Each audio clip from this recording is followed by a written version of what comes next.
we're gonna work on our pendulum sweep. So there's a lot of like grip exchanges and stuff that can happen for the pendulum sweep, but we're just gonna work on the mechanics of the pendulum sweep and not worry so much about the stuff that can happen leading up to it. We're gonna base it off of our partner making a mistake. So I could have both of his sleeves or like collar sleeve. The main thing is I need one same side sleeve grip, okay? Anytime I'm trying to sweep my partner, if I'm grabbing the sleeves, it's better to grab on the side of the sleeve. I kind of cuff the material and use my knuckles against the forearm, okay? As I go to do my sweep, whatever the sweep may be, this acts as like a block so his hand can't get to the floor. If I just grab on top and for instance, like say I try and knock him over, it's much easier for him to post his hand on the floor. Whereas if I grab the side of the sleeve and push my knuckles in, it blocks his arm from going to the floor, okay? So now my partner's gonna raise one leg as if he were trying to stand up.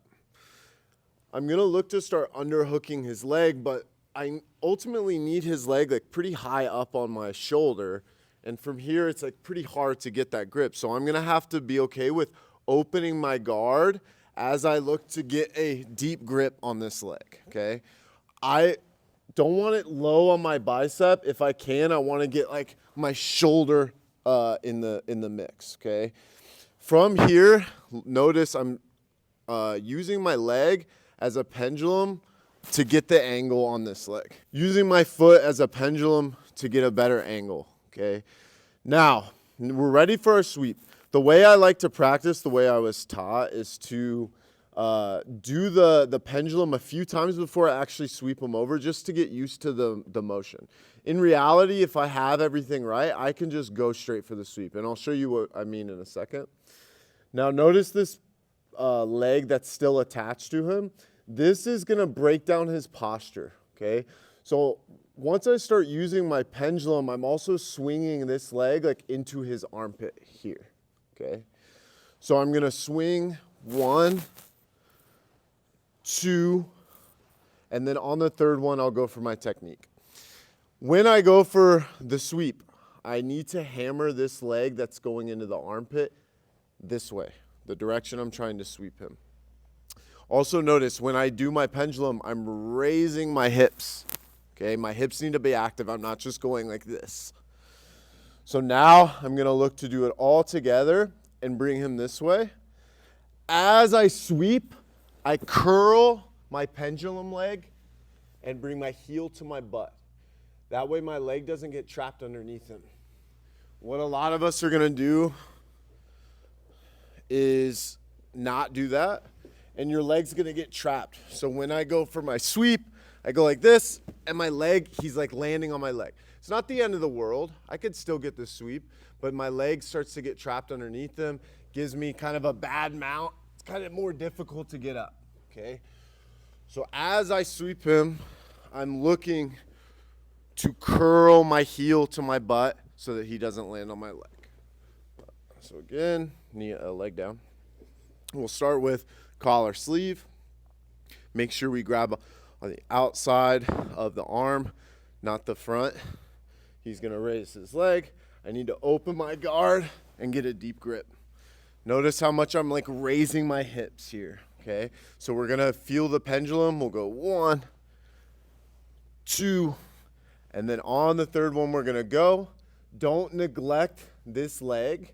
We're gonna be focusing on the pendulum leg, so like that's where all your focus is gonna be, but for a good sweep and for him to not posture out of the position, I need to treat it just like an armbar, where we try and get our leg to the armpit, we chop down, right? On the third one we go, we tuck our heel to our butt, and we get into the mount position. Now I like to hold the leg for a second, because this is gonna make his bridge weak if he just has one leg to bridge, right? Now, if we don't hold it, it's not the end of the world, but if I can hold this leg, his bridge is not gonna be powerful, and I can solidify this mount position, getting my points for the sweep and the mount, right? And then I would let go and start working on ultimately getting to a high mount, okay?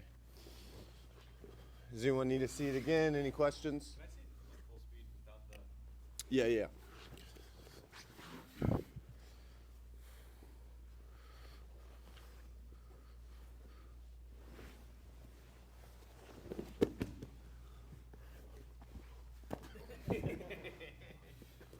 That what you asked for? Yes. All right, guys. We'll get. Also, one thing on the pendulum, are you chopping like a scissor sweep? Kind of, yes, kind of, but the key, you kind of are blocking, yes, but the key is making sure we're not stretching our leg out to block. Okay, the focus I want you guys to have is bringing your heel to your butt, which should kind of block his knee a little bit, but it's not like a scissor sweep where my leg is a little more straight, right? All right, let's give it a go. 1, 2, 3. Maybe we go for our pendulum sweep, it's not working, we go for the arm bar, or vice versa, like we're going for the arm bar, but they're keeping their elbow like out of my hip line, and then I go for my sweep. So we're gonna go the same setup, looking to underhook and really get a good angle, getting our leg to the armpit. Notice, like, did you see that little kip kind of I did?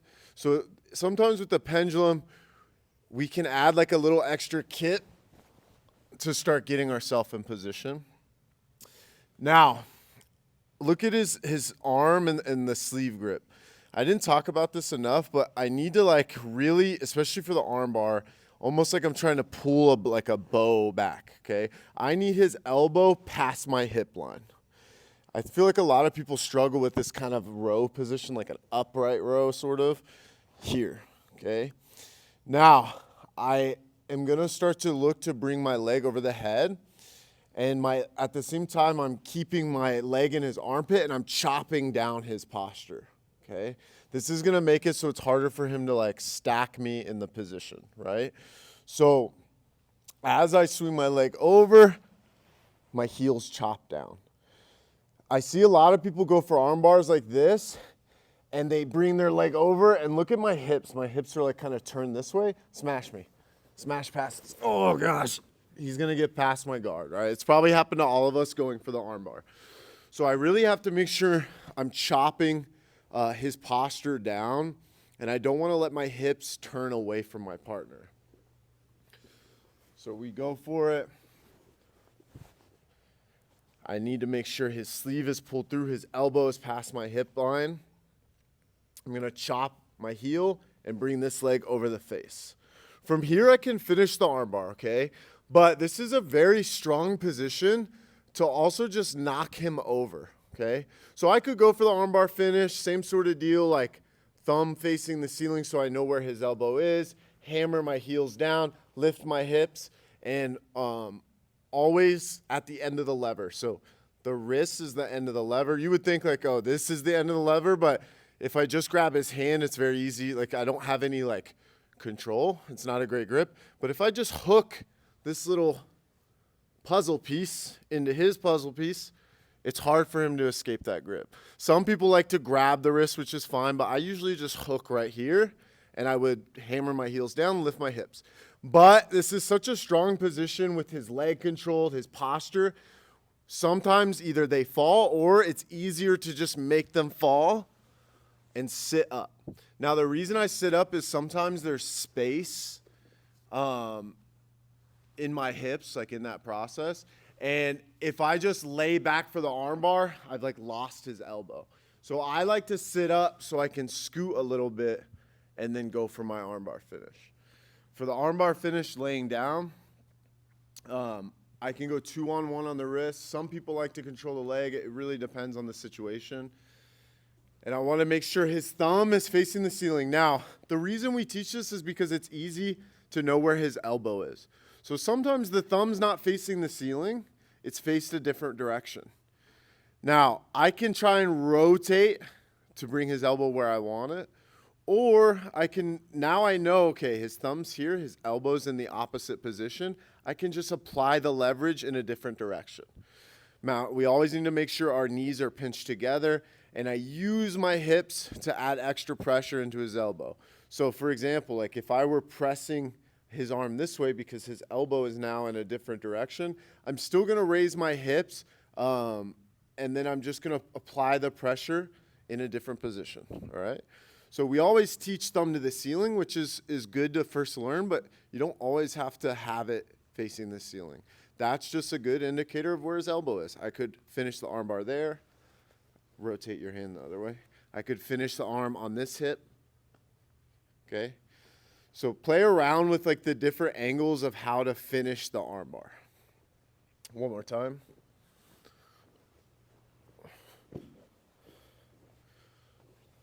So we're gonna start same way here. If you need that extra kip, we can do the kip. I saw some of us putting the foot on the floor. That's okay too if I need to like get the leverage.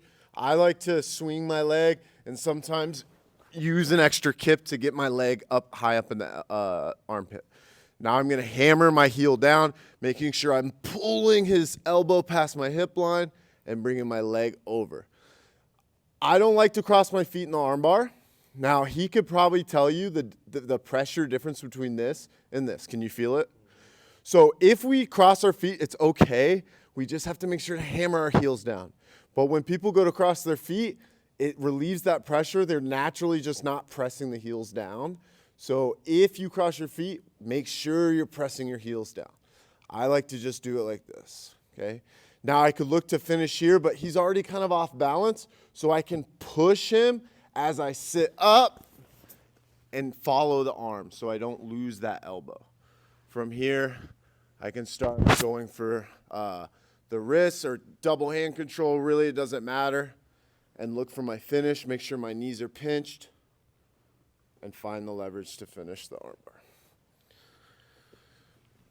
All right, let's go same partners. 1, 2, 3.